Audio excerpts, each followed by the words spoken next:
আরে রেহান তো। আরে নুসরত, তুই এখানে? অনেকদিন পর দেখলাম। হ্যাঁ, ভুলেই তো গেছিস। না রে, ভুলিনি। সত্যি কথা বলতে, ওই যে এখান থেকে আমার সাথে ঝগড়া করে বেরিয়ে গেলি, তারপর থেকে তো তো দেখাও পাইনি, আর কোনো খোঁজও পাইনি। কি করে দেখা পাবি? খোঁজ নেওয়ার চেষ্টা করেছিলি?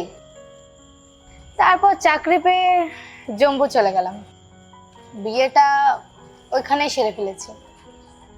এখন ছুটিতে বরকে নিয়ে বাড়িতে বেড়াতে এসেছি।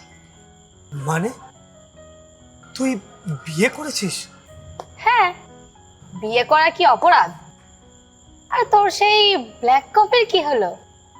আরে এখনো সেই ব্ল্যাক কফি খাচ্ছিস? তার মানে এখনো অপেক্ষা করছিস তার জন্য?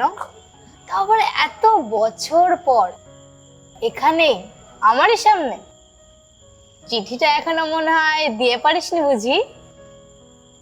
না, পারিনি দিতে।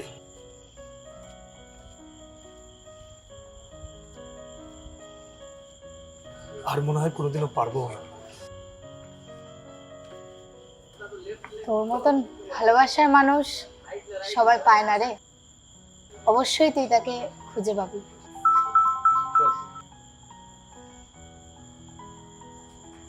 হ্যাঁ, আসছি আসছি।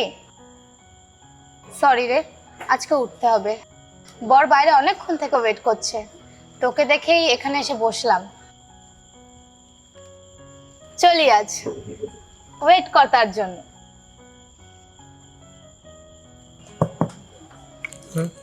স্যার, আর এক কাপ ব্ল্যাক কফি দেবো?